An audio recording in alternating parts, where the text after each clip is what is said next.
Muy bien, muchas gracias. Buenas noches. No sé si por ahí esté alguien coordinando. Buenas noches, maestra. Sí, aquí estoy. Una disculpa que apenas me conecté. Es que estoy aquí en la fiscalía y se me hizo un poco tarde. No te preocupes, Dina. Bueno, pues vamos a iniciar. Si quieres presentar y ya yo ya inicio. Ah, perfecto, sí. Entonces, deme un segundito. Ya tenemos iniciada la grabación y bueno, pues en lo que Gina nos hace favor de presentarles, les comento que bueno, es la primer clase de 10 sesiones. Son todos los martes de 7:30 a 9 de la noche. Y bueno, hoy invitamos, como siempre, en la primera sesión a algunos colegas interesados en el tema, pero bueno, ya en la siguiente clase solo estarán los inscritos. Muy bien. Adelante, Gina. Perfecto, muchas gracias, maestra. Bueno, muy buenas noches a todos los que se encuentran presentes hoy en el inicio del curso. Me presento, mi nombre es Georgina Falcón, soy la coordinadora de este curso y también estoy coordinando otro diplomado que tenemos aquí en la consultoría, que es de psicometría forense. Si también les interesa, pueden pasar a los grupos o preguntarnos directamente dentro del grupo del curso que están de daño psicológico para preguntar. Hoy vamos a comenzar y la clase del día de hoy va a ser impartida por la maestra Claudia Georgina Viascán Lozano. Ella es nuestra fundadora y directora general de la consultoría en psicología forense y clínica. Es fundadora y editora de la página de Facebook igualmente de esta página. Es desde hace más de 10 años. Cuenta con una maestría en criminología, es especialista en victimología, especialista en violencia de género y violencia sexual, es licenciada en psicología por parte de la UNAM, cuenta con un diplomado en psicología criminal y forense por la Universidad Nacional Autónoma de México. Cuenta también con un diplomado en teoría psicoanalítica en el Instituto de Estudios de Posgrado de Psicoanálisis y Psicoterapia. Cuenta con un diplomado en teoría psicoanalítica por el Instituto de Estudios de Posgrado en Psicoanálisis. También tiene un diplomado en especialización de violencia sexual y delitos sexuales por la Universidad Autónoma de la Ciudad de México. Fue perito de psicología en la, pues ya ahora Fiscalía, antes Procuraduría General de Justicia de la Ciudad de México, previamente Distrito Federal, para la Fiscalía de Delitos Sexuales. También es experito de la lista de auxiliares de Administración de Justicia del Tribunal Superior de Justicia del Distrito Federal. Es docente de licenciaturas y maestría en diversas universidades. También es psicoterapeuta y experta en víctimas de delitos. Ha sido ponente y conferencista a nivel nacional e internacional. Esa sería la presentación de la maestra Beascan y le cedo el micrófono, maestra. Muchas gracias, Dina, muy amable. Y bueno, pues algunos de los colegas ya me tienen ubicada, ya conocen algo de mi formación y de mi trabajo. Y bueno, les agradezco el interés por tomar este tema. Bueno, hoy es la clase uno, les decía, de 10. Hoy vamos a ver conceptos generales desde un enfoque legal y psicológico para ya después empezar con la siguiente semana con la evaluación, ¿no? Cualquier duda en cualquier momento me la pueden hacer en el chat o pueden abrir el micro, de preferencia en orden, ¿no? Pueden levantar la manita. Recuerden que tenemos hora y media de clase de 7:30 a 9 de la noche. Ok, entonces, ustedes saben que hay ciertas victimizaciones que van a tener un impacto importante en la vida de las personas, importante en el sentido de la afectación que les genera, porque bueno, no siempre va a haber un daño psicológico o un daño psíquico o una reparación de daño, digamos, que conlleve, como ahorita voy a ver las definiciones, que conlleve una intervención psicoterapéutica, ¿no? Esto va a depender de muchos factores, pero sí debemos de tener claro que hay algunas victimizaciones que sí van a generar una gran disfuncionalidad en la persona, incluso que las puede llegar a imposibilitar y no nada más piensen en cuestiones psicológicas, porque cuando hablamos de reparación de daño, nos referimos a una reparación integral completa y eso integra varias esferas que conforman a la persona, desde lo físico, lo económico, lo laboral, lo psíquico, por supuesto también, ¿no? Y bueno, pues esto puede ser muy variable, va a depender cómo vamos a estar viendo de muchos elementos, pero tomando en cuenta de que sí va a haber delitos con un gran impacto como secuestro, violación, ¿no? Y que bueno, también esto como veremos, por decir violación, no todas las víctimas de violación van a tener la misma reparación de daño. No se pueden hacer tablas de que cuantifiquen o que se les ponga un monto a todas las víctimas de violación, porque hay una gran variación entre cómo ocurrió esa violación, quién la ejecutó y a quién se la ejecutaron, y considerando a quién, tomando en cuenta diversos elementos que configuran a esa víctima, no solo elementos como sexo, mujer, edad, ¿no? A lo mejor una niña, adolescente, sino también otros elementos que están rodeando a la persona que en ese momento fue victimizada. Entonces, bueno, hay que tomar en cuenta varios elementos y sobre todo tomar en cuenta que pues hay ciertas victimizaciones que sí van a meritar una reparación, exacto, sí, así es, un intento de homicidio, un intento de suicidio, supongo que sería ahí, o no sé, creo que es gracias, intento de feminicidio o homicidio. Ok, entonces la ley reconoce en México que ante el daño que se genera ante un delito se debe de reparar, y esta reparación debe ser acorde a la afectación que haya tenido la persona que ha sido victimizada. Entonces hay que tomar en cuenta diversos elementos. Vamos a ver cuál es la definición, bueno, más que la definición, desde cuándo se considera esta reparación integral del daño, y lo tenemos desde la Convención Americana de Derechos Humanos. En el artículo 63.1 se habla sobre las funciones de la Corte Interamericana de los Derechos Humanos. Y en ese artículo habla, dentro de las funciones de la Corte, está disponer, fíjense, de la reparación, no dice reparación integral de daño, no, pero estamos hablando de la Convención Americana de Derechos Humanos, dice la reparación de las consecuencias generadas por la vulneración de los derechos. Desde aquí ya empezamos a ver un antecedente que más adelante será retomado por México para poder incorporar esta denominación legal de reparación integral de daño. A lo que nosotros nos compete en psicología es que dentro de esta reparación integral está como una partecita que integra este daño, la parte psíquica, pero no es la única. Entonces, aquí también en este artículo habla de cómo hay que reparar, bueno, hay que hacer todo lo que se necesita hacer para reparar las consecuencias y sobre todo ordenar el pago, ¿verdad? De una justa indemnización de cualquiera de estos daños que se les haya ejecutado a la víctima. Después, en México tenemos esta reparación integral de daño que se va a entender más claramente a partir de la reforma constitucional en el 2011. Ustedes saben que hubo una gran reforma en el 2008, y esa reforma no, se reformó algunas cosas de la Constitución para poder darle entrada al nuevo proceso eh, penal que estamos llevando en la actualidad, ¿no? De cómo se llevan los procesos para llevar los juicios. Pero este cambio trajo muchos cambios, digamos, como consecuencia.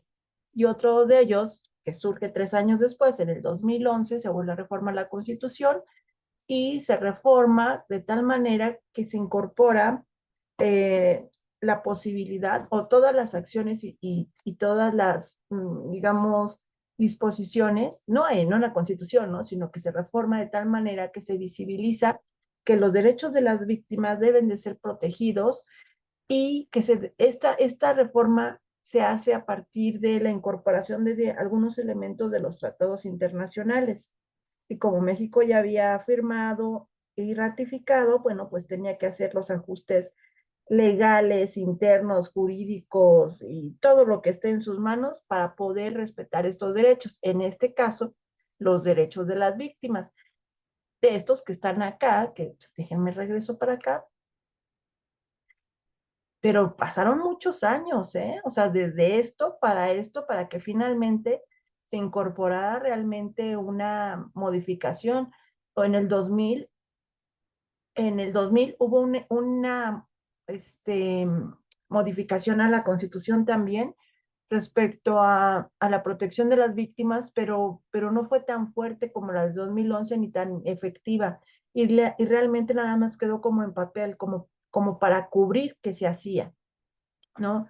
No se llevó a cabo, pero aquí sí ya realmente tenemos una legislación mucho más fortalecida y sobre todo una formación para todos los operadores y todas las personas involucradas para poder hacer efectivo esta reparación hacia las víctimas. En esta reforma se dispone que el Estado, fíjense, debe de prevenir, investigar, sancionar y lo que nos compete hoy es reparar las violaciones de los derechos humanos en los términos que establezca la ley. Entonces, para eso se van a establecer diferentes leyes que van a permitir que se cumpla esto de prevenir, investigar, sancionar y reparar. Reparar el daño que se le ha hecho a las personas relacionadas con violaciones de los derechos humanos. Entonces tenemos esta eh, definición de reparación integral que dice que es la restitución de los derechos humanos, por supuesto, para que las cosas o el contexto o las situaciones o las personas vuelvan al estado en el que se encontraban antes de que se les violentaran estos derechos.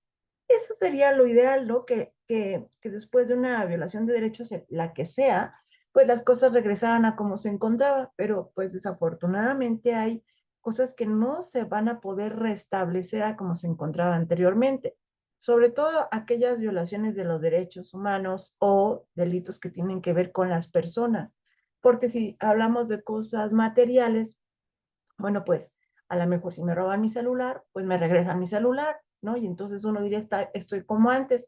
¿Quién sabe? Porque tendríamos que ver cómo fue ese robo y cómo impactó ese robo y a lo mejor no nada más es el robo al celular, sino todo lo que generó, desencadenó ese robo, porque no es lo mismo que me lo saquen de la bolsa a que para robarme un celular me secuestren, bueno, no, me priven de la libertad unas horas, me traigan paseando, encajuelada, con cinta canela y tú piensas que eso va a ir para más secuestro, homicidio, feminicidio, violación, y el tiempo que lleve eso, bueno, aquí diríamos, bueno, ya surgió otro delito, ¿no? Privación de la libertad, pero finalmente dice, bueno, ahí está tu celular, ya, estás como antes.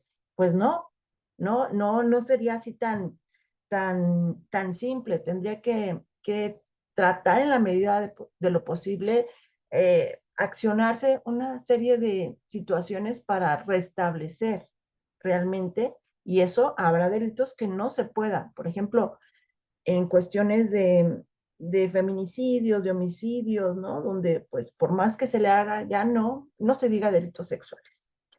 Bueno, entonces, para restablecer en la medida de lo posible o también modificar las consecuencias derivadas del hecho victimizante o delito o violación de los derechos humanos. Es decir, ok, no nada más regresarme a como me encontraba, porque pues a lo mejor nunca voy a regresar a como estaba, pero esto me ha traído un gran impacto, unas graves consecuencias o grandes consecuencias, y entonces al menos que me disminuyan esas consecuencias. Y esas consecuencias debemos de empezar a darnos cuenta que no nada más son psicológicas y que no nada más es económico, porque bueno, lo psicológico después se va a tratar de convertir, como veremos, en un número de sesiones de tratamiento y a su vez esas sesiones se tienen que convertir en un pago de esas sesiones. Pero aún así, digamos, pues a esta persona se le cuantificó un daño psíquico, un psicólogo que interviene por X delito, no, victimización, de 24 sesiones, una vez por semana. Y dice que en promedio, vamos a poner un número fácil, 1,000 por sesión, 24,000 pesos de tratamiento, solo tratamiento psicológico, porque la reparación del daño va a incorporar muchos otros elementos. Pero ¿qué pasaría si en 24 sesiones no se logra el objetivo? ¿No?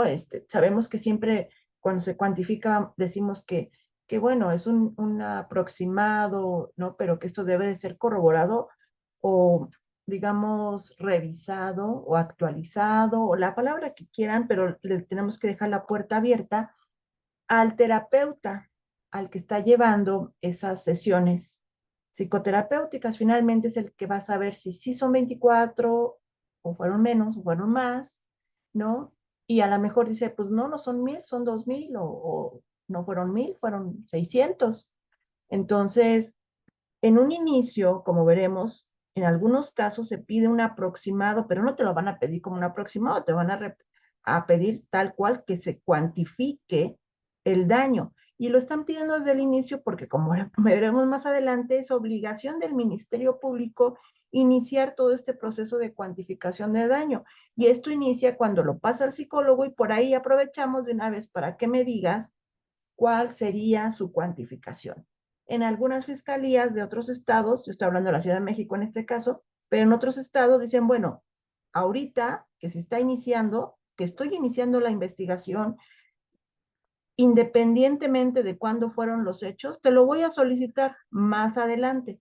En otras fiscalías dicen, bueno, es que esto va a depender independientemente de cuándo se inició, cuándo fueron los hechos, porque si los hechos fueron 8 horas antes, va a ser súper complicado y súper difícil. Bueno, incluso yo considero que impreciso la cuantificación de un daño que acaba de ocurrir hace 8, 10 horas, un día, 2 días, ¿no? Porque necesitamos ver todo lo que vamos a mencionar más adelante, que es la evolución. Más adelante les diré qué es lo que se aconseja que se haga en ese tipo de intervenciones. Pero bueno, es variable, hay que tomar en consideración varios elementos.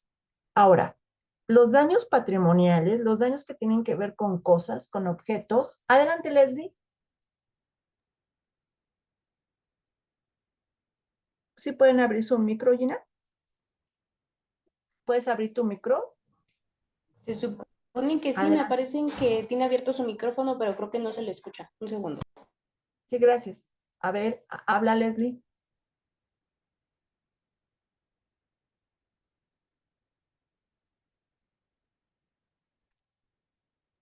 Sí, en efecto, tiene abierto su micrófono, pero no se le puede escuchar, Leslie.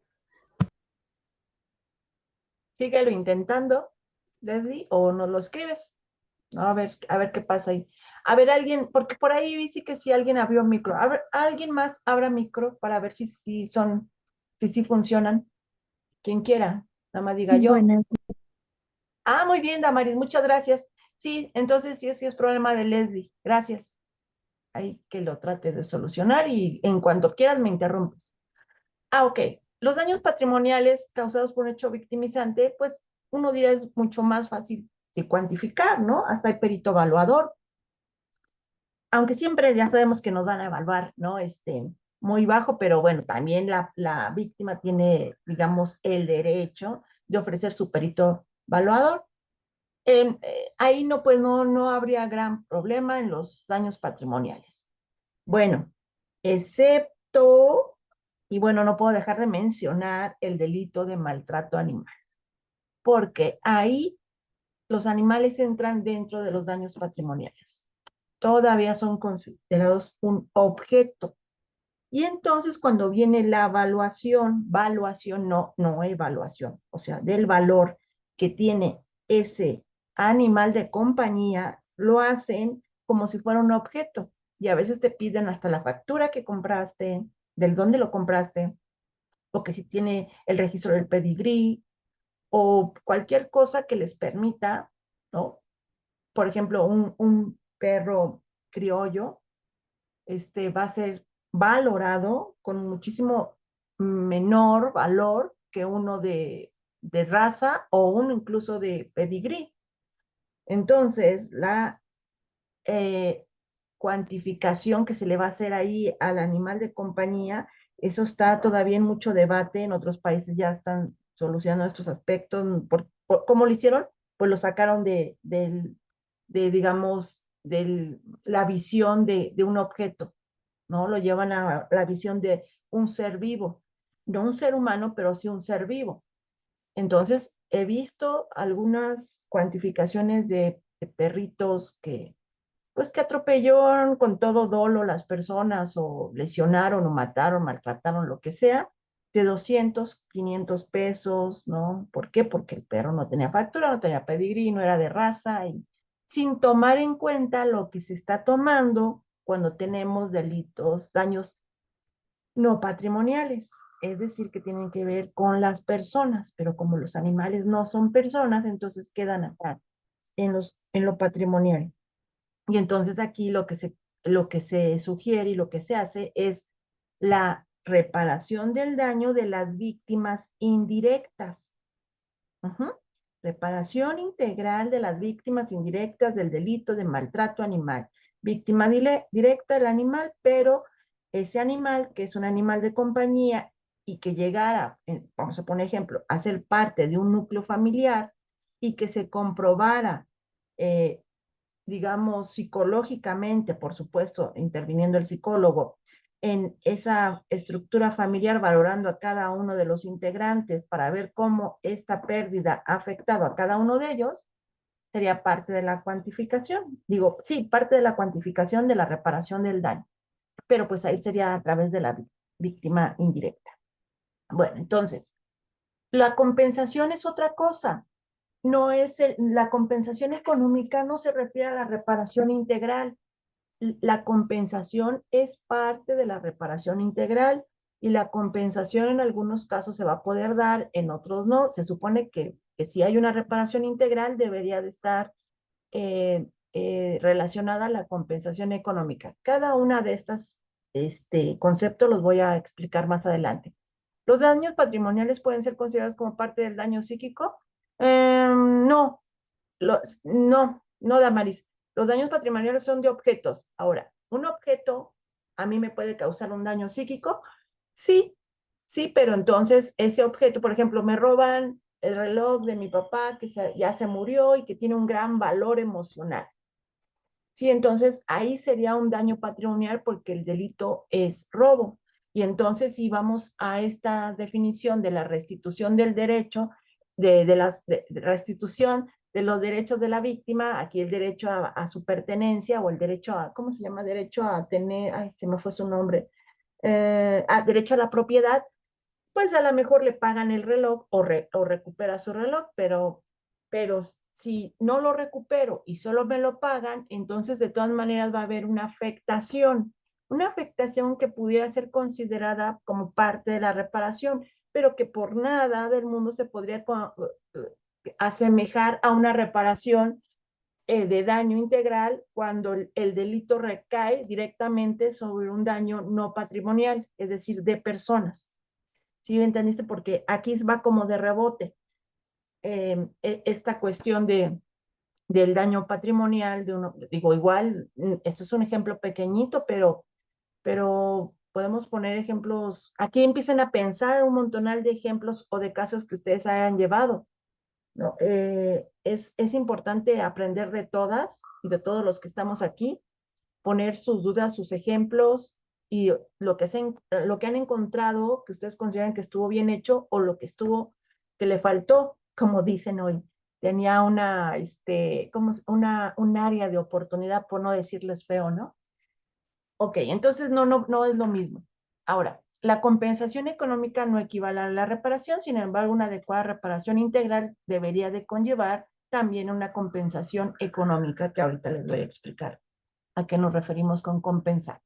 Ahora, después, ¿se acuerdan que dijimos que se había reformado artículos de la Constitución para poder este, incorporar esta prevención, investigación y sanción y reparación de las víctimas? Bueno, como resultado de esto surge la Ley General de Víctimas, la Ley General a nivel nacional y luego tenemos una ley local de cada estado que si ustedes revisan, si comparan su ley de su estado con la general, no van a encontrar grandes diferencias. Lo único es que se va a ajustar a digamos, a las estructuras y presupuestos y realidades de su estado. Bueno, entonces, en esta Ley General de Víctimas tenemos la definición de reparación integral, donde dice que comprende todas las medidas de restitución, rehabilitación, compensación, satisfacción y garantías de no repetición. esos cinco elementos que cada uno tiene una definición y que va a ser, eh, que en conjunto van a ser parte de la reparación, em, nos llevaría, yo considero que no puede haber satisfacción de la reparación del daño, por ejemplo, si no se cumplieron alguna de las anteriores, alguna de la restitución o garantía de no repetición. O, fíjate, la satisfacción del proceso. Y entonces el proceso es absolutorio, lo absuelven. ¿Cómo? Entonces, y bueno, y no vamos a mentir, todos conocemos el caso de la saxofonista Malena, María Magdalena, donde después de 5 años terribles queda absuelto los involucrados, todos, me parece que eran tres. Eso incluye al sujeto este que con el cual fue su pareja. Entonces, no puede haber satisfacción. Obvio están, supongo yo, por el tiempo en el que dieron sentencia, que están en el periodo de la apelación. Sí. eh, ujú. Entonces, no puede haber satisfacción, ¿no? Y no se puede cumplir todo lo demás, aunque sabemos que también derivado de ese suceso que ella vivenció, incluso se modificó otra ley, que es la ley a una vida, al acceso a una vida libre de violencia y que incorpora otra forma de violentar a las mujeres, que es a través de químicos, ¿no?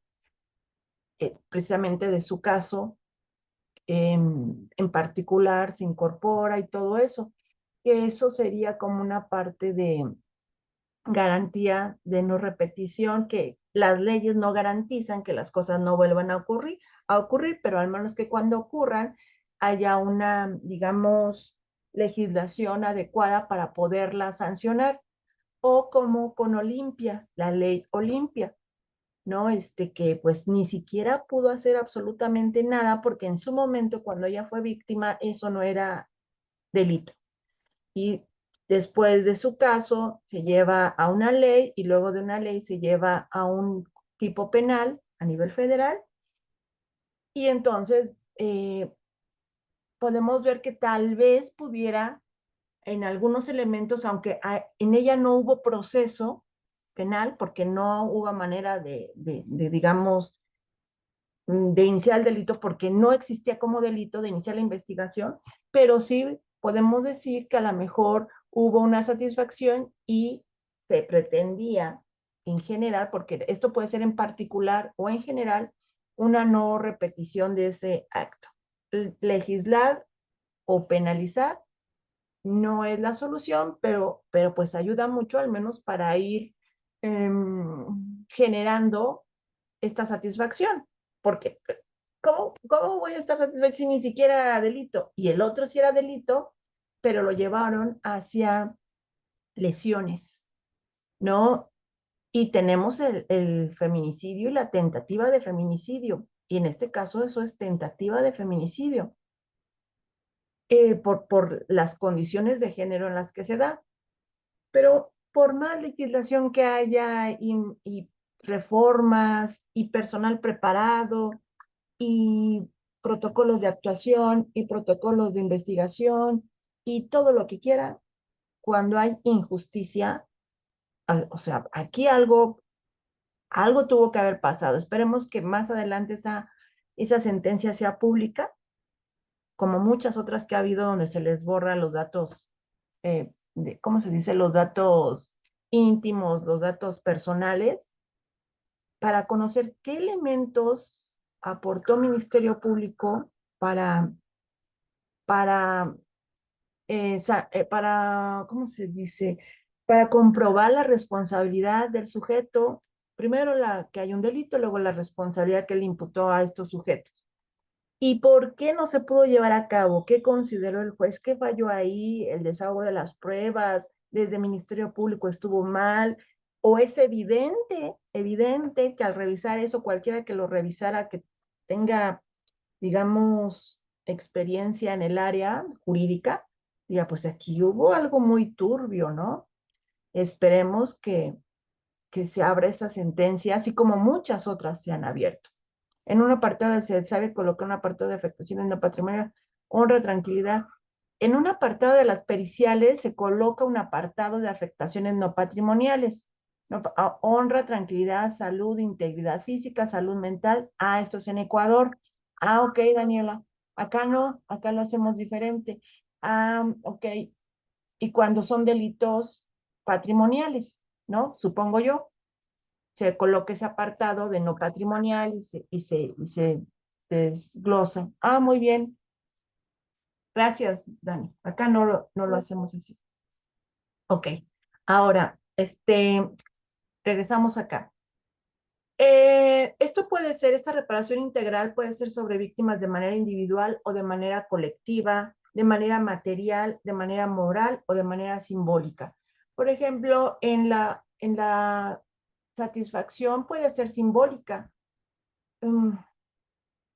Que uno diría, bueno, ¿y eso de qué sirve? Bueno, ahí sería yo creo una reparación integral, general, tal vez para la sociedad y les voy a poner el ejemplo del caso de Marisela, la de Chihuahua, donde asesinan a su hija, bueno, un feminicidio. Todos sabemos lo que pasa con el sujeto y luego cómo la mamá exige justicia, también cómo es asesinada enfrente del Palacio Municipal. Y enfrente del Palacio Municipal de ahí de Chihuahua hay una placa en el piso de metal donde dice que ahí fue asesinada Marisela, la señora Marisela, por haber exigido justicia del feminicidio de su hija. Es una manera digamos, de reparar de alguna manera, porque pues ahí, qué restitución, o sea, estamos ante una situación terrible, no solo mataron a la hija, sino también a la mamá y el sujeto que mató a la mamá y a la hija quedan totalmente impunes, y el Estado con una manera de compensar de manera simbólica pone esta placa en el piso para que todos los que vayan y pasen por ese lugar vean que en ese lugar precisamente una mujer perdió la vida exigiendo justicia por su hija. Bueno, este, no puedes pasar por ahí o ir visitar ahí sin verlo y sin que al verlo eso te cause una reacción, ¿no? ¿Cómo les diré? Esa es la parte, digamos, simbólica, lo que va a simbolizar y lo que va a generar a todas las personas que vean y que conozcan del caso, ¿no? Por supuesto. Bueno, entonces, cada una de estas medidas será implementada, por supuesto, a favor de la víctima, teniendo en cuenta, cada víctima tendrá que ser visualizada de manera particular, tomando en cuenta la gravedad y la magnitud de lo que le pasó, ¿sí? O de lo que le pasó me refiero ya sea como un acto victimizante, es decir, un delito. Un acto victimizante puede ser resultado de un delito porque ese acto victimizante está en un código penal claramente descrito, o a lo mejor no está, como en el caso de esta Olimpia, que entonces no era un acto victimizante porque el que no estuviera en una ley no quiere decir que haya una afectación, pero como no estaba, entonces estamos ante una violación de un derecho humano. El principal derecho humano era el derecho a su intimidad y su intimidad sexual, ¿no? Que fue vulnerada. Entonces, por eso, como todo esto viene desde la Convención Americana de Derechos Humanos, de la Corte Interamericana, que protege los derechos humanos y que sabemos que para la protección de los derechos humanos, pues se debe de legislar para protegerlos, pero hay muchos derechos humanos que no están protegidos con la legislación, pero eso no quiere decir que no haya afectación de aquellas personas que se les vulnera esos derechos humanos. Es decir, cubre todo, aunque no sea delito. Entonces, y dice, así como tomar en cuenta las circunstancias y características del hecho victimizante. Es decir, en qué circunstancias y con qué características y qué tan grave fue lo que pasó. Pero no nada más del hecho de lo que pasó. Aquí más adelante vamos a ver que, al menos en psicología, también vamos a tomar en cuenta a quién le pasó. Y a quién no nada más me refiero a cuestiones de sexo, hombre-mujer, de edad, menor de edad, mayor de edad, o adulto mayor, sino también qué condiciones psíquicas, familiares, económicas, específicas y bueno, políticas y todas las demás que quieran, en específico tiene esa persona que fue victimizada, porque también eso se debe contemplar, porque no hay una violación que sea igual y una afectación que sea igual en todas las mujeres agredidas sexualmente o en todas las víctimas de violación. Va a depender de muchos elementos. Por eso también es importante que nos saquemos de la cabeza cuando valoramos psicológicamente que hay un perfil victimal característico de X delito, por ejemplo, de violación o de violencia familiar. Sí, lo que tenemos es que vamos a poner con un marco teórico y conceptual de nuestro dictamen que va a plasmar las últimas investigaciones o lo último, lo más reciente o lo que hay ahorita respecto a lo que se ha encontrado en las personas que han sido, vamos a poner ejemplo, víctimas de violencia de pareja. Y tienes que poner los autores y qué dicen esos autores. Ese es, por eso se llama marco teórico, es tu marco, tu, tu, tu estructura que te va a guiar con el cual vas a comparar a tu sujeto que estás evaluando con muchas técnicas, desde muchos enfoques o más bien áreas, ámbitos, ¿no? Para que entonces yo diga, ah, bueno, de acuerdo a estos autores y de acuerdo a lo que yo veo, puedo decir que sí encuentro, fíjense, sintomatología relacionada con los hechos que se investigan. Esta palabra es importantísima, que sea directo de los hechos que se están investigando. Es decir, que haya una conexión o en palabras de derecho, un nexo causal. Es importantísimo que lo que vamos a encontrar se conecte con los hechos porque va a reparar el daño del daño que generó. Ahora, más adelante veremos qué va a pasar cuando ese daño se lo generó alguien que ya está dañado, ¿no? Y entonces, ¿cómo se va a ver ese daño? Eso lo veremos ya en otras clases. Bueno, entonces, circunstancias, características, gravedad y magnitud del hecho victimizante. Ahora, en México también tenemos esta definición de la Suprema Corte de Justicia de la Nación respecto a la reparación integral del daño. Aquí dice que para que esto suceda hay que atender todas sus necesidades que puedan llevarla nuevamente a una vida digna.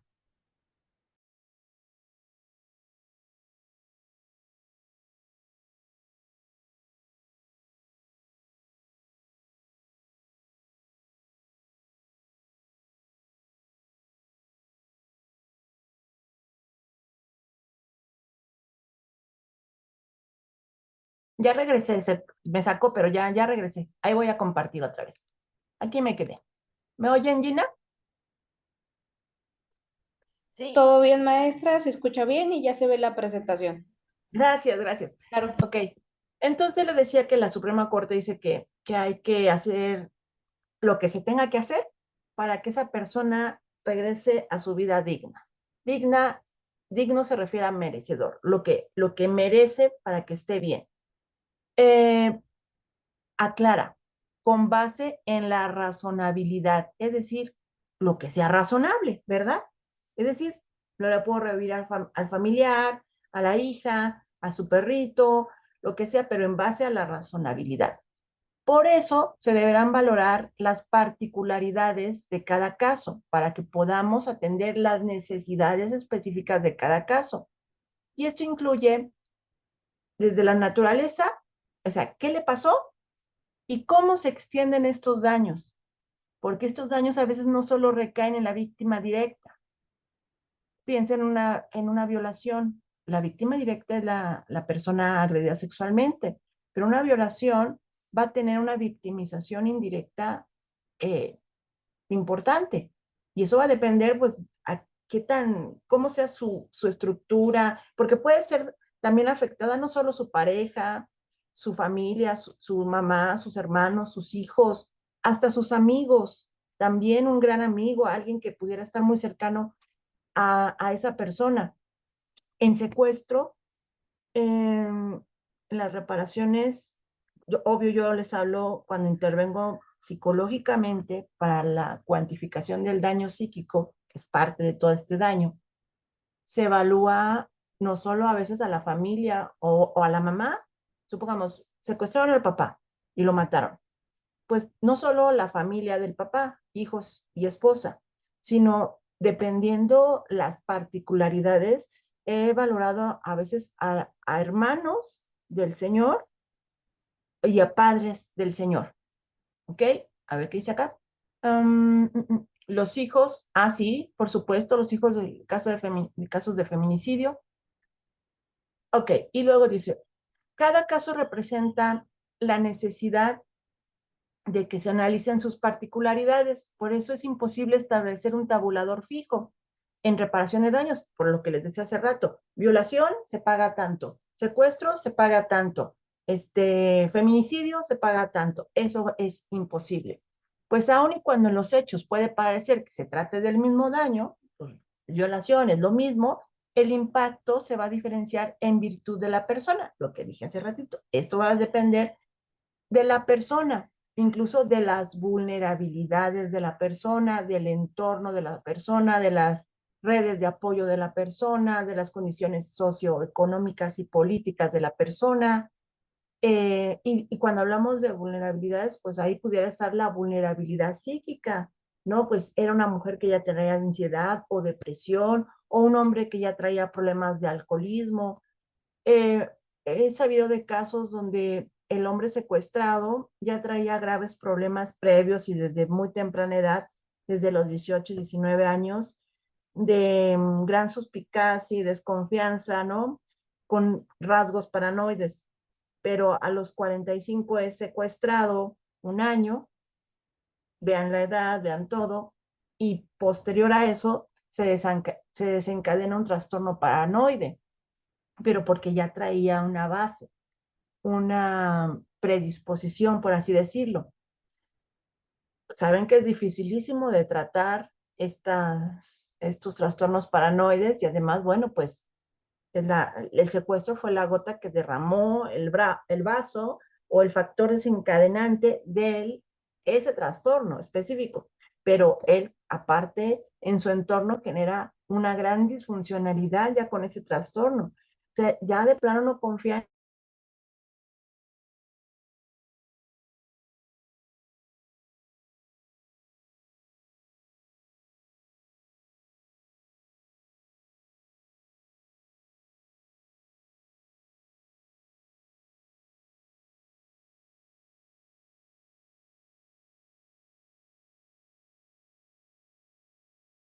Ya regresé otra vez. Ahí voy, qué barbaridad. No sé qué pasa con el internet. Ahí, ahí estoy. Ahí ya me oyen, ¿verdad? Y me ven y todo. Correcto, apenas va a comenzar a compartirse la pantalla, ya se ve y se escucha bien, maestra, no se preocupe. Ya deja de sacarme, Gina. No es cierto, no es cierto, Gina. No se lo Ok, juro que no. ok, entonces les decía que esto va a depender de estas circunstancias. Este hombre que desarrolló trastorno paranoide, pues generaba una gran disfuncionalidad en su familia, ya no confiaba ni en su esposa. Bueno, ok. Para esa determinación de daños, y esto lo dice, regreso para acá, ¿quién lo dijo? La Suprema Corte de Justicia. Pues se van a utilizar pruebas periciales y pruebas periciales desde trabajo social, pruebas que nos evalúen el impacto psicoemocional, pruebas médicas, antropológicas, victimológicas, las que se necesiten, médicas, las que sean dependiendo del caso, para poder ayudar a dimensionar el impacto de esta victimización. Entonces, siempre va a haber dictámenes que puedan ayudar a dimensionarlo. Ahora, en el artículo cuarto de la Ley General de Víctimas, dice que las víctimas deben de ser reparadas. Esto es importante que se entienda. ¿Se acuerdan que nosotros somos psicólogos forenses y que hemos hecho mucho énfasis en que ser forense no nada más implica saber todas nuestras técnicas psíquicas, sino también conocer la parte legal de los casos en los que vamos a intervenir? todo esto que les estoy explicando es lo que hace la diferencia de cuando, por ejemplo, un psicólogo clínico le piden que haga un informe psicológico de cómo está afectada esa persona y que luego se les ocurre, afectada derivada de un suceso victimante, victimizante, y que se les ocurre usar ese informe como un informe pericial, cuando no tienen nada de este contexto previo, que es importante que se entienda. Ahora, sé que aquí hay colegas de otros países, pero este mismo recorrido lo tienen que hacer jurídico, legal, en su país, buscar, y bueno, yo sé que hay muchas similitudes, ¿no? A lo mejor tienen otro nombre y no se llama Suprema Corte de Justicia, pero tienen las mismas funciones y saben de lo que estoy hablando. O a lo mejor tienen una ley general de víctimas, pero no se llama ley general de víctimas específicamente. Y saben también que en algunos aspectos de su constitución se han modificado algunos artículos porque sus países han sido parte de estos tratados y de estas convenciones y forman parte de la Corte Interamericana y que los obliga a modificar y legislar al respecto de esto. Entonces, ustedes nada más tienen que ubicarlo de su país y si están en estas clases, porque seguramente dictaminan y lo conocen, o quieren iniciar la dictaminación y entonces, por eso es importante, eso es lo que los va a hacer diferentes al psicólogo clínico, empaparse de todos esos conceptos, de entender todo esto que dice la ley y que cómo eso a mí, desde mi ciencia psicológica, me obliga a entender qué es lo que voy a hacer y para qué lo voy a hacer y de qué va a servir y hasta cómo lo voy a hacer. Ok, regreso para acá. Aquí estaba, en el artículo 4 de la Ley General de Víctimas, dice que se van a reparar sin que se establezca el límite de las víctimas, es decir, porque en un delito puede haber varias víctimas, incluso tampoco que se prohíba que coexistan diferentes tipos de víctimas dentro de un mismo caso, víctima directa, víctima indirecta. Es decir, pues porque uno podría decir, ay, pues es que ya está la víctima directa, porque voy a repararle la víctima indirecta. Bueno, si hay daño en las indirectas, también se va a tener que reparar. A eso se refiere esta partecita. El párrafo de abajo dice, basta con que las víctimas acrediten que fueron dañadas, es decir, en una violación voy a reparar a la víctima directa. Y si yo digo, pues también a la mamá, pues tengo que comprobar que esa mamá también ha sufrido un daño o se ha menoscabado algún derecho en esa mamá derivado de lo que le pasó a su hija. Recuerden que las afectaciones psíquicas, porque estamos desde un enfoque psicológico nosotros, van a repercutir en el funcionamiento de la víctima. Se busca que, o sea, esa es parte fundamental, porque yo puedo decir que tengo mucho miedo y entonces lo ponen como una afectación y además porque lo dije y tiene miedo. Conclusión entre varias de sus conclusiones, digo, de sus indicadores, ponen, tiene miedo, pero ese miedo ha generado una disfuncionalidad en esta persona, ha menoscabado algún derecho. ¿Qué derecho puede menoscabar el miedo? ¿Qué se les ocurre?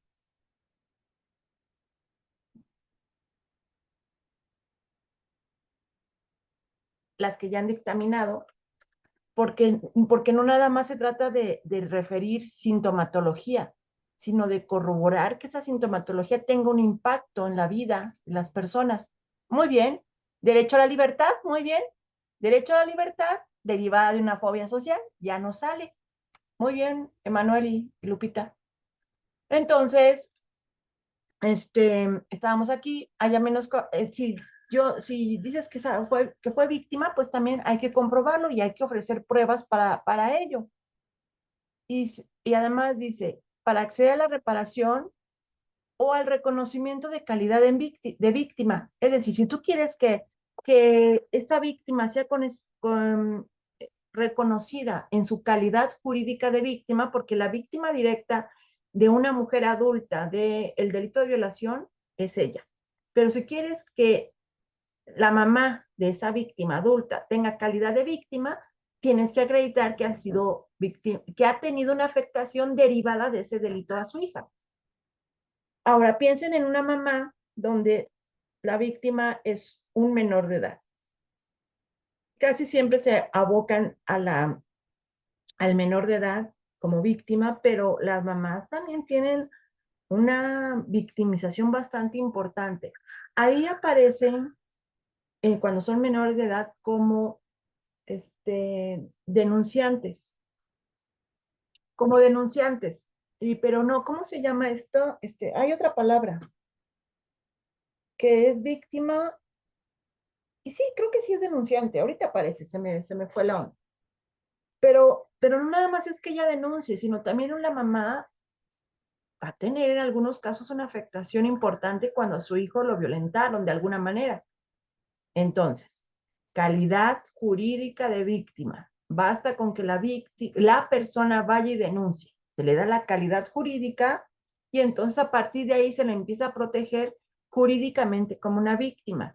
Eso independientemente de que se corrobore que haya daño o no, o independientemente, como veremos ahí, fíjense, no se puede condicionar esta calidad de víctima ni este daño solo porque no hubo orden de aprehensión, no se le sentenció o no se llevó un procedimiento judicial o administrativo. En el caso, regreso al caso de Malena, la saxofonista, no porque hubo con sentencia absolutoria, no hay una victimización. Y además, esperemos que esto no termine ahí y que se demuestre lo que se tenga que demostrar, pero es increíble que no haya sentencia condenatoria. Si lo aprendieron, no hubo sentencia, sí hubo un procedimiento judicial y más adelante les voy a decir que cuando dentro del procedimiento judicial no se encuentra una sentencia condenatoria, esa víctima puede llevar hacia el derecho administrativo su reparación de daño a través de daño moral. No necesita que haya sentencia condenatoria. Uh-huh. Y esto lo vemos en derecho administrativo. En el derecho administrativo también hago muchos dictámenes que es diferente al derecho penal. Ahora los hago igual, ¿no? Nada más que sigo la estructura y los lineamientos que requiere cada una de las áreas del derecho que me está solicitando intervención. Piensen ahora en el derecho familiar.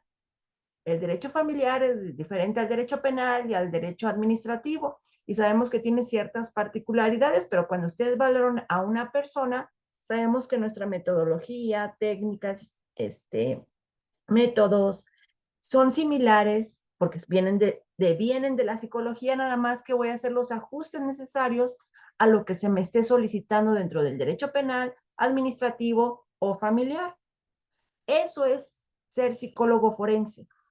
Y eso es poder ajustar, por ejemplo, en lo familiar, no hay hipótesis, hay un cuestionario. Y el cuestionario lo tienes que contestar tanto el que tú ofreces, tú como perito, como el cuestionario que ofrece la contraparte con su perito. Igual en lo administrativo. En lo administrativo no hay un objetivo pericial, es un cuestionamiento, un cuestionario. Y las partes ofrecen sus cuestionarios y el psicólogo está obligado, el perito, a contestar ambos cuestionarios. Esa es parte del proceso que deben de conocer cada uno de los psicólogos que interviene en las ramas diferentes del derecho. A ver, dice aquí Dani, ¿la mamá sería víctima directa como el menor de edad o víctima indirecta? Víctima indirecta. Víctima directa es la que recae directamente en la acción delictiva, es decir, el niño, víctima de, vamos a poner, violación de un adulto. Y la mamá es víctima indirecta, pero independientemente aquí claramente dice, no importa que tengan no importa que sean diferentes tipos de víctimas, tipos de víctima directa e indirecta, de todas maneras se le va a reparar. Así es, Emanuel, directo es el que sufre el delito directamente. Víctima directa de maltrato animal, el animal. Víctima indirecta, las personas, eh, ¿cómo decirlo? Las personas vinculadas emocionalmente con ese animal. Porque a veces no es un animal que vive en la familia. A veces son animalitos que viven en la calle, que fueron abandonados o que ahí nacieron y que toda la colonia los alimenta, los cuida y todo, y entonces no falta alguien que llega y lo atropella adrede. Y entonces ahí tienes varias personas que pudieran ser víctimas indirectas de ello, de esa conducta. Ok, ahora vamos para acá. Ahora tenemos nuestro Código Penal Federal y en el artículo 30 habla, y esta es la última actualización de octubre de este código, que digo, no ha cambiado, ¿no? Pero, o sea, porque a veces uno trae leyes que ya están derogadas, sí, derogadas, o sea, algunas partes cambiadas. Aquí en el código dice que la reparación de daño debe de ser integral, o sea, todo lo que necesite la víctima, económica, de simbólica, lo que necesite, médica, adecuada, eficaz, efectiva y proporcional a la gravedad del daño causado y a la afectación. Fíjense cómo hace una distinción, la gravedad de lo que le hicieron y la afectación derivada. Porque uno podría pensar que tienes un caso donde un mismo violador agarra a dos víctimas y en ese mismo momento las tiene a las dos juntas, les hace lo mismo. Uno diría, pues la gravedad es la misma en las dos y la afectación seguramente va a ser la misma y la reparación integral del daño seguramente va a ser la misma. Pues no, puede ser que una tenga un mayor monto, porque todo esto se va a convertir en un monto, pero no solo dinero, ¿eh? También acciones. Las acciones que están aquí, que les había dicho de a lo mejor pedir una disculpa pública, generar ciertas acciones para que eso no se vuelva a repetir. Por ejemplo, en lo civil, en la reparación, en lo civil, cuando hablamos de reparación, de daño moral, que es otra cosa que veremos más adelante, el daño moral implica la reparación de todos los daños que haya en esa víctima. Recuerden que esta legislación surge para las víctimas de delitos porque no todas las víctimas iban y terminaban en lo civil para que se les reparara a través del daño moral, porque eso implicaba otro juicio y otro desgaste tremendo para ellas, porque todos los delitos pueden ser llevados de lo penal a lo civil o a lo administrativo. Entonces, hoy se inicia todo desde lo penal, porque algunas no se iniciaban desde lo penal y paraban en lo civil o administrativo. Entonces, una señora en el Hospital Ángeles que dio a luz ahí y que estuvo 2 días y que iba a salir y que le entregan a su bebé y ya cuando va saliendo del estacionamiento, ¿cómo se llama? En la caseta, ya para salir del estacionamiento, el policía le dice, oiga señora, que no se vaya, que le faltó firmar unos papeles. Y entonces le dije, pues qué raro, me dijeron que no la dejara salir y se regresa la señora con su bebé y su esposo a firmar los papeles. Cuando llega ahí nuevamente al edificio le dicen, no sabemos cómo decirle, pero miren, no pasó a más. Ese no es su bebé, démelo, aquí está el suyo. Y la señora se da la vuelta, se sube a su coche y se va con su bebé y va pensando, o sea, ¿qué pasó aquí? Imagínate si no se dan cuenta y me voy y ya. Unos días después procesa eso, se lo cuenta a un familiar abogado y le dice, hay que demandar. A pesar de que no, digamos, no pasó a más como dicen ellos, porque pues nada más lo sacó al estacionamiento y lo regresaron. La que sí pasó a más fue la que llegó a su casa y se había llevado a su hijo y cuando lo pone en la cama y ¿saben cómo lo reconoció? Porque no eran los aretes que le había puesto, eran hijas. Oye, estos no son los aretes que le puse. Y entonces, a ver, no, tampoco es la ropa, tampoco es la cobija, y ahí regresan los otros corriendo. Y casualmente todavía no se iba esta señora y ahí ya se intercambian a los hijos. Pero esta señora previo a eso tenía TOC, trastorno obsesivo compulsivo. Había pasado un embarazo bastante conflictivo, emocionalmente hablando, con muchos miedos, muchas inseguridades. No había tenido ninguna complicación física, pero sí psíquica. Entonces esto genera en la señora un trastorno delirante. Un trastorno delirante que nadie le saca de la mente y la idea de que su hija no es su hija. a pesar de que se le hicieron 5 pruebas de genética, porque ella no confió en la primera, ni en la segunda, ni en la tercera, y mucho menos la que le hizo al hospital. Y entonces, como su hijo mayor de 4 años había nacido en el hospital, empieza a generar que entonces, ¿qué tal si él también lo cambiaron y le hacen la prueba de ADN si es su hijo? Pero ella decía es que, o sea, ya delirante totalmente, va al psiquiatra medicada, no puede lactar a su hijo, en consultas, se pierde el primer año de su hija, porque está muy afectada emocionalmente. ¿Hay o no hay un daño? ¿Hay o no hay una responsabilidad? ¿Sí o no?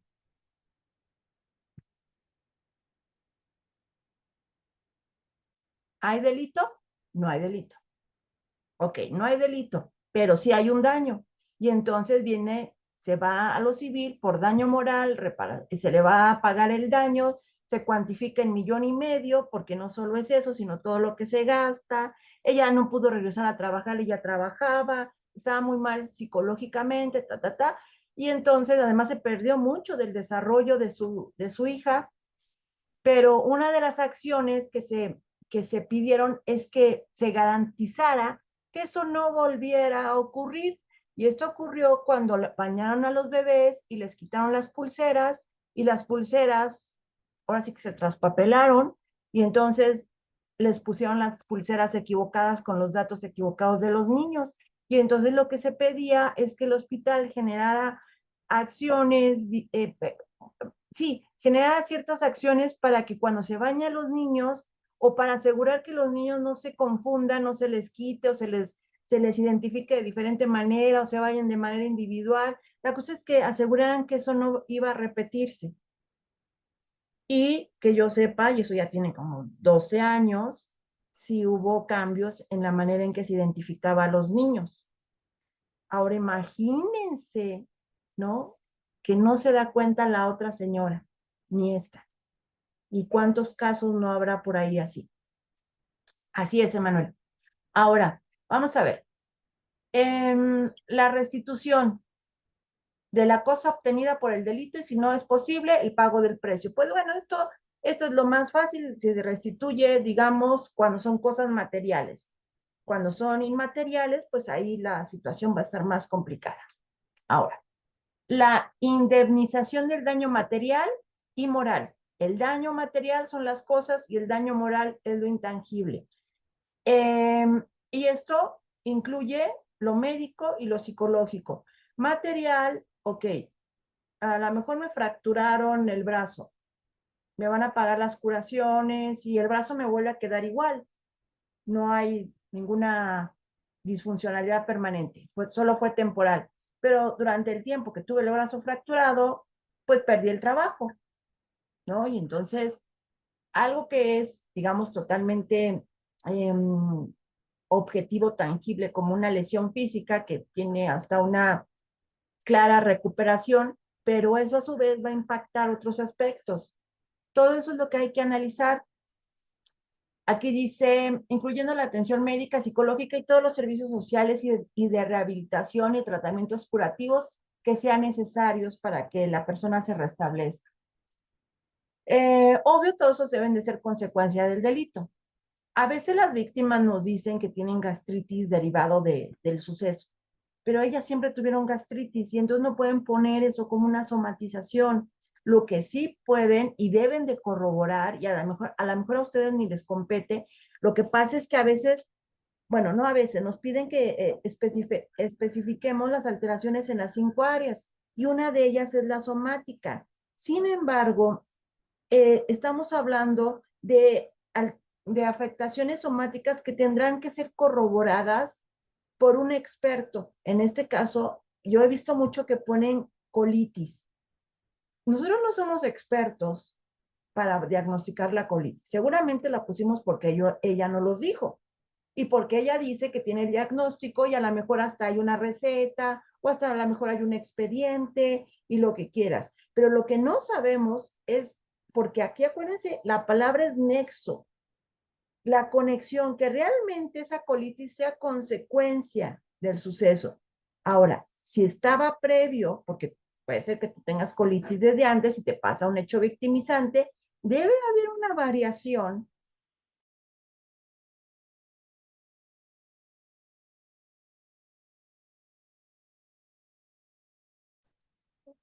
Maestra.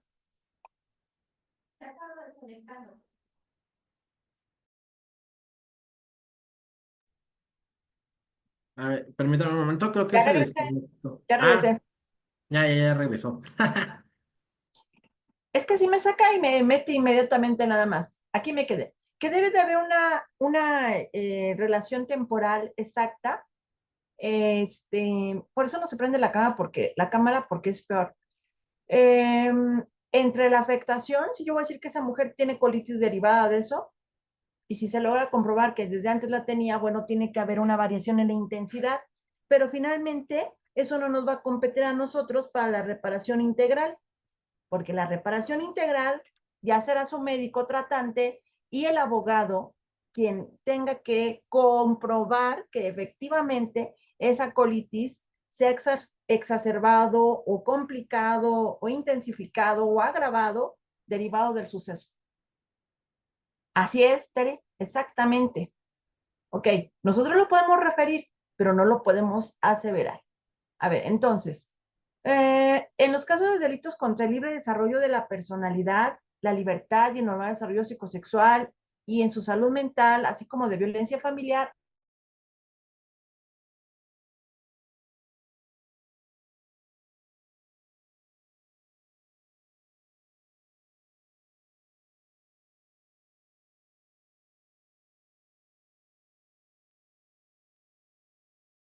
acá ando, ya Ah, ando ok, ya. maestra.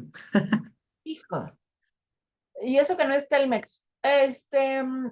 En estos casos, pues se deberá comprender el pago de los tratamientos psicoterapéuticos que sean necesarios para las víctimas. Solo en estos delitos, no se hace en los delitos de robo, ¿sí? En los delitos solo en aquellos contra la libertad de la personalidad, que ustedes saben cuáles son, bueno, y todos los que están aquí referidos. No se puede hacer, o sea, me refiero a la reparación, sí, pero no la parte del tratamiento psicológico de la víctima. Solamente eso conlleva el tratamiento, incorporar la parte del tratamiento en estos delitos. El resarcimiento de los perjuicios ocasionados. Esto es resarcir los daños. Esto es pagarle los daños. Esto es lo que ha gastado derivado del daño. Sabemos que algunas veces las víctimas les empiezan a decir que guarden todos los recibos. Oigan, pero que tenga una relación directa con los hechos. Por ejemplo, el transporte para ir a la fiscalía o ir a los tratamientos que tenga que ir. Eh, o que y las comidas que gasta derivado de sus citas legales, no todas tus transportes de todos los días y de todo y la comida de todos los días, solo lo que tenga una conexión con el hecho. Después, aquí tenemos el pago de la pérdida de ingreso económico que se ubica como lucro cesante. Nosotros, psicólogos, no determinamos esto. Yo le estoy diciendo todo lo que implica y que ustedes deben de conocer. Adelante, Leslie. Sí, tengo una duda. ¿En qué delito no aplicaría justo la reparación, hablando específicamente de la psicoterapia? Leí que, o sea, en cuáles sí, pero quiero, no me queda Todos claro. los demás no. Todos los que no estén aquí, no. Ejemplo, ¿podría ser amenazas o robo? Ajá. Espérate. No, porque dice, contra el libre desarrollo de la personalidad. Si Ujú. las amenazas alteran el desarrollo de la personalidad, sí. Robo no. Robo no. La Ok, libertad, el desarrollo psicosexual y salud mental. Ujú. vale, gracias. Ok. Entonces, acá, el lucro cesante es lo que ha gastado. Eso es el lucro cesante. Pues, se toma como base el salario al momento de sufrir el delito, al momento de sufrir el delito, no no, ¿cómo te diré? No, espérame, lucro cesante, perdónenme, aquí hay un error, voy a corregir.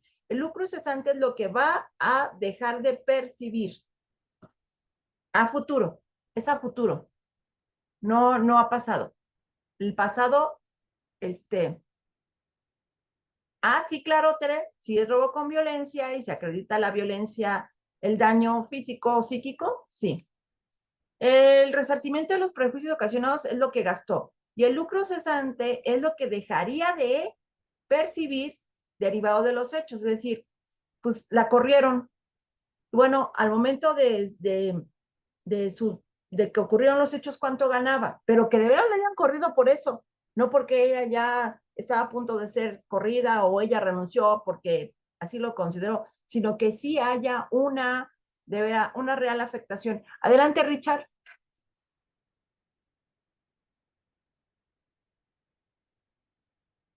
El lucro cesante. Adelante, Richard, ¿eh? Cuando puedas, prendes el micro. Es a futuro. Por ahí leí, se las voy a pasar una sentencia de una sexoservidora que mataron lesiones graves sí entra aquí, sí entra aquí. Ujú. Sí entra como parte del tratamiento. Pero luego las personas viajan, pagan colectivo y no... Ah, ok, Tere, hay una parte, así como cuando tú vas a justificar viáticos, que te piden, quien ha viajado y le han dado viáticos, te dicen, dame nota de todo, pero tienes un porcentaje, por lo general es un 20%, un 20% que puedes no justificar con comprobantes. Y entonces, a la medida de lo posible, vas a juntar todos los comprobantes y vas a meter un monto que va a ser considerado solamente como un 20% de lo que te van a pagar. Bueno, lo que quiero decir es, me van a pagar 1,000 pesos, pero solo puedo comprobar 800. Ah, bueno, tienes un 20%, que esos 200 pesos son todo aquello que no pudiste comprobar. Eso es lo que pasa hasta cierto punto, porque también no puede ser el 100% sin comprobar nada, ni la mitad sin comprobar nada. Te dejan un porcentaje. Uh-huh. O el delito de imposibilita trabajar, por ende percibe, así es, Emanuel. Y entonces eso se considera como un lucro cesante. Les decía en este caso de la sexoservidora, que ya no, que fue su amiga, fue asesinada, o sea, fue feminicidio, son sexoservidoras trans, pero ella fue testigo y pues la citan a declarar y bueno, todo el proceso la maltratan mucho y luego, fíjense, la protegen, le ponen custodia, pero fíjense lo que, les voy a pasar la sentencia, que policía de investigación, esto fue hace 12 años, decía que no podía estarla cuidando en la calle, porque su trabajo era estar en la calle, como sexo servidora. Y entonces ya tuvo que dejar de trabajar de sexo servidora. Y entonces perdió sus ingresos. Y 5 años después seguían en la investigación y entonces ella llevaba 5 años sin trabajar. Y cuando ella pide reparación de daño, que le contemplen el salario que no ganó porque la tenían custodiada y no podía trabajar, le dieron bueno, toda la reparación fue 50,000 pesos por 5 años. Y ella está, o sea, era injusto, ¿no? No nada más, ahí incluyeron lo que gastó, sus terapias, y lo que dejó de ganar, y ella dice, ¿cómo voy a ganar 10,000 pesos al mes? Al mes, al año. O sea, yo gano muchísimo más al año que los 50,000 que me dieron. Entonces, hubo una queja al respecto, luego platicamos de eso. Bueno, entonces al momento y es que también como no tenía un salario fijo, por eso me acordé, le pusieron el salario mínimo, le pusieron el monto del salario mínimo. Ustedes saben que una sexoservidora no gana un salario mínimo. Y al momento de los hechos, o sea, de salario mínimo de 5 años atrás, hasta que se lo pagan en 5 años después. Aquí también puede aparecer la disculpa pública, la aceptación de responsabilidad, la garantía de no repetición. Ah, ok. La disculpa pública cuando es cometida por servidores públicos, porque ni modo que pida la disculpa pública del agresor. Vamos a poner el caso de Devani en Monterrey. Todos sabemos, no sabemos cómo va el caso, pero lo que sabemos es que al inicio la fiscalía dijo que era un accidente. Sus peritos dijeron que había sido un accidente. Y luego viene un peritaje particular y dice, eso no fue un accidente, fue un feminicidio. Y la fiscalía dice, no, su dictamen, pues está mal porque pues, usted lo pagó y su perito puso lo que quiso. Los papás de Devani recurren a una asociación internacional que les da un apoyo de un peritaje médico internacional que no pagan, que es parte de ese servicio que da esa asociación. Y además, o sea, fíjate, no lo pagué, no es de México, y a esa asociación se dedica a apoyar las investigaciones. Y este perito coincide con el que sí pagué y que es de México. Y dice que Devani no murió en un accidente, que bueno, que no murió en las circunstancias que dice la fiscalía, sino que fue feminicidio. Digo, esto amerita una disculpa pública de las personas involucradas cuando esto se cierra, si es que se cierra, porque está abierto. En clase. Ok. Los medios para la rehabilitación también deben ser lo más completos posibles y deberán permitir a la víctima participar en forma plena en su vida pública, privada y social. Lo que pasó con Malena, la saxofonista, de la que fue agredida con ácido por su expareja, recuerden que en ese momento ella lo termina y es en ese inter donde él manda que le hagan esto. Ella dice que en ese momento él le habla por teléfono de la ambulancia y le dice, me acaba de pasar esto y estoy segura que fuiste tú. Y que él le contesta, voy para allá. Y dice, ¿y cómo voy para allá si no sabía ni dónde estaba, no? Eh, y, y nunca llegó. O sea, si acabamos de terminar y no me quieres dejar terminar y me estás haciendo un montonal de violencia para no terminar, y te cuento que alguien me quemó con ácido y no llegaste ni a visitarme al hospital, eso le hace pensar a ella que es el principal sospechoso, ¿no? Y bueno, ahora, a ella no la querían recibir en ningún hospital. Iba con las quemaduras así terribles, ¿no? Así despellejada, ya saben todo. Y, y finalmente termina en un hospital de privado, donde ella tuvo que pagar su atención y luego la trasladan a Puebla y luego de Puebla a la Ciudad de México. No había especialistas en Oaxaca, no había los medicamentos. Eh, entonces, como parte de la reparación integral de no repetición, también sería bueno que el hospital pues diera una disculpa por la atención que le dio y que se hicieran todas las acciones necesarias para atender casos de mujeres víctimas de ese tipo de violencia, que tuvieran especialistas adecuados y todos los, no sé, tratamientos ad hoc para que atiendan ese tipo de víctimas. Eso sería, digamos, como una verdadera reparación integral, pero pues digo, si ni siquiera lo encontraron culpable, ¿qué más, qué más esperamos? Ok, ahora, ¿tienen derecho a la reparación? ¿Quién tiene derecho a la reparación del daño? La víctima directa, y si la víctima directa se murió, pues su esposo o concubino y sus hijos. Y si no hay esposo o concubino o hijos, los demás descendientes y ascendientes. Pueden ser sobrinos, pueden ser abuelitos, tíos. Siempre y cuando, o sea, no vamos a meter a toda la familia, ¿verdad? Dependieran económicamente de ellos al momento del fallecimiento. Es decir, bueno, también aquí vivía mi sobrino, pues también a él, ¿no? Y porque también lo mantenía.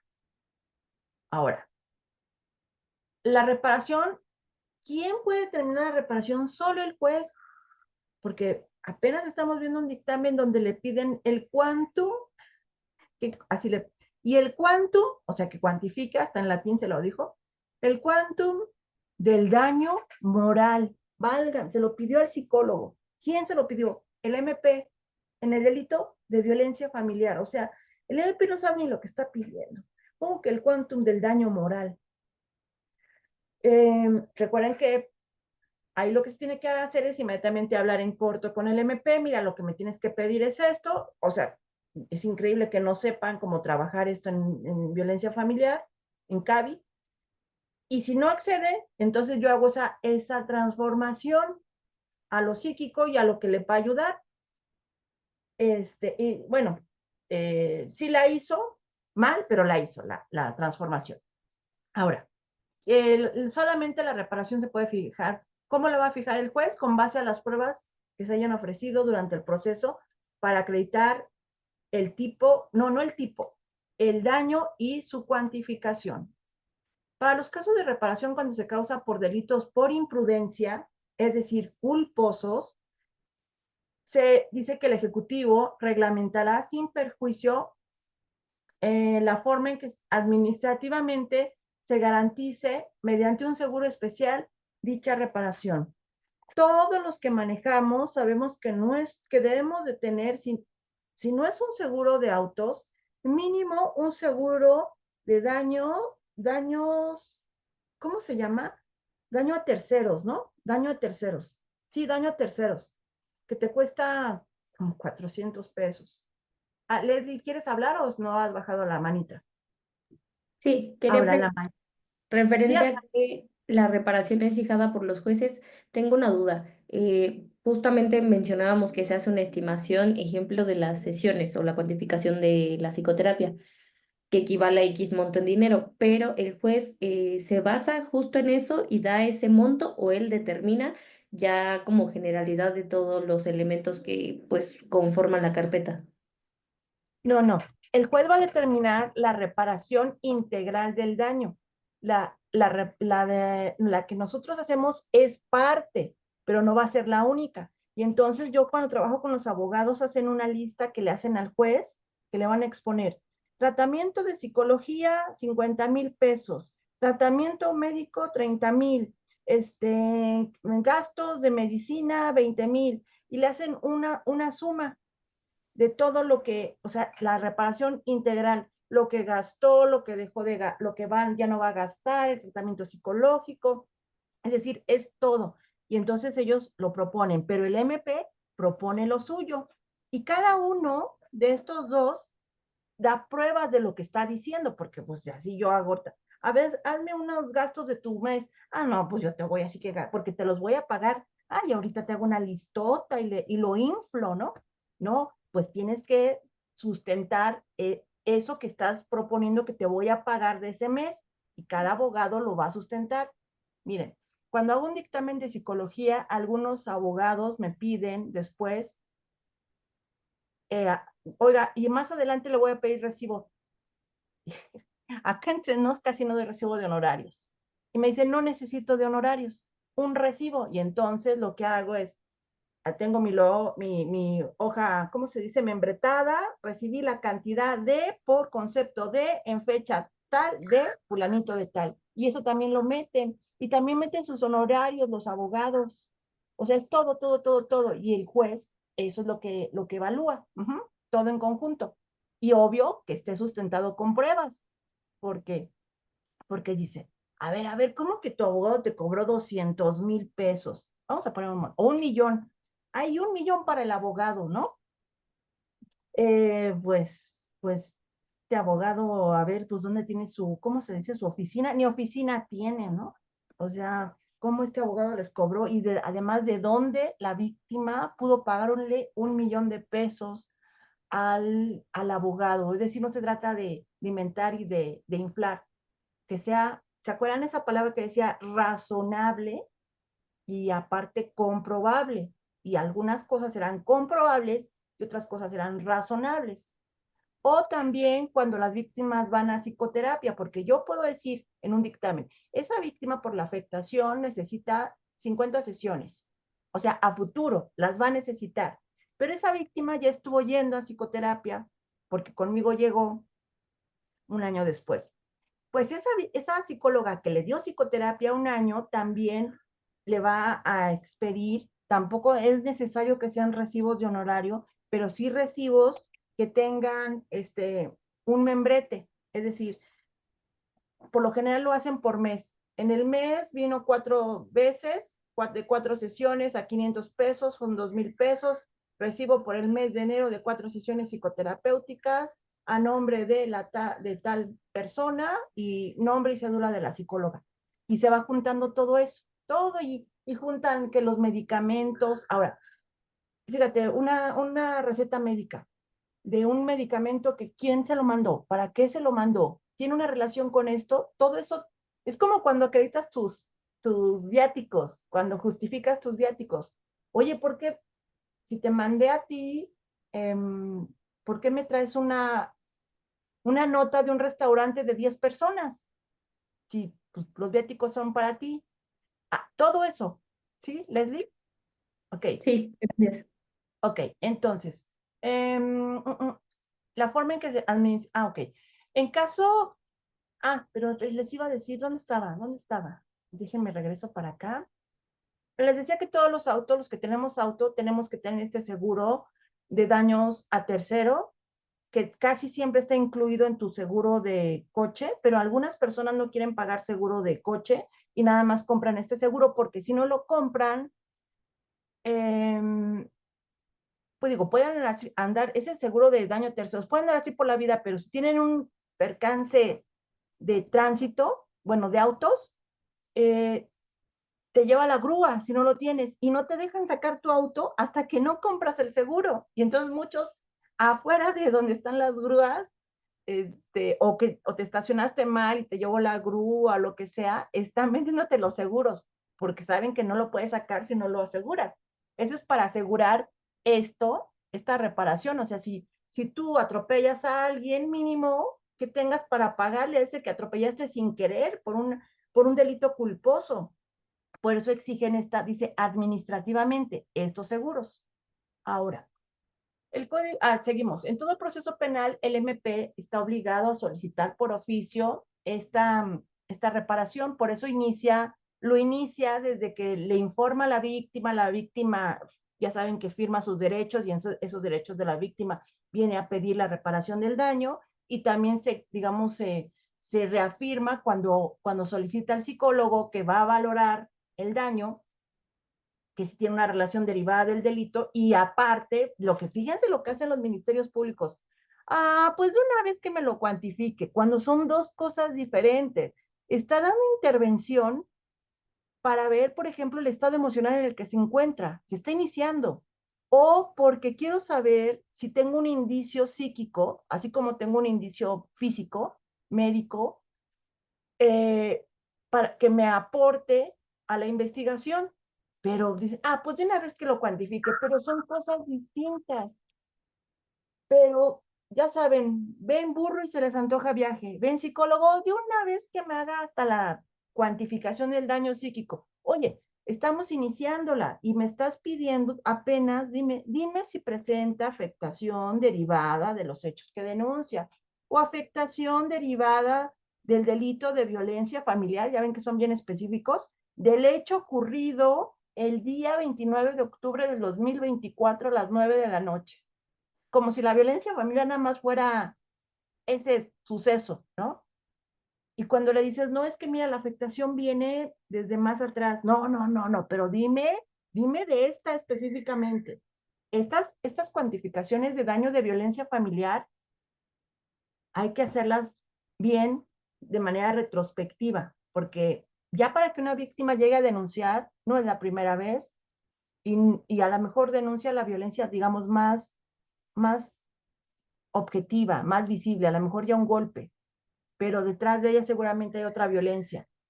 Entonces, el MP cree que cumple su función al solicitar psicología, porque ya saben que por protocolo de investigación dice que tienes, por ejemplo, en delitos sexuales, dar intervención a medicina y a psicología. Y si lo dice, pues de una vez pido la cuantificación del daño psíquico que va a ser parte de la reparación del integral del daño más adelante.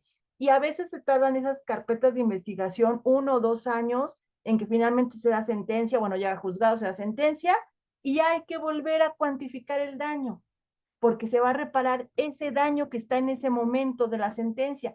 Pero ese que lo va a cuantificar tiene que ver todo lo que hubo atrás, porque a lo mejor 2 años después ya no tienes el mismo daño, o más o menos.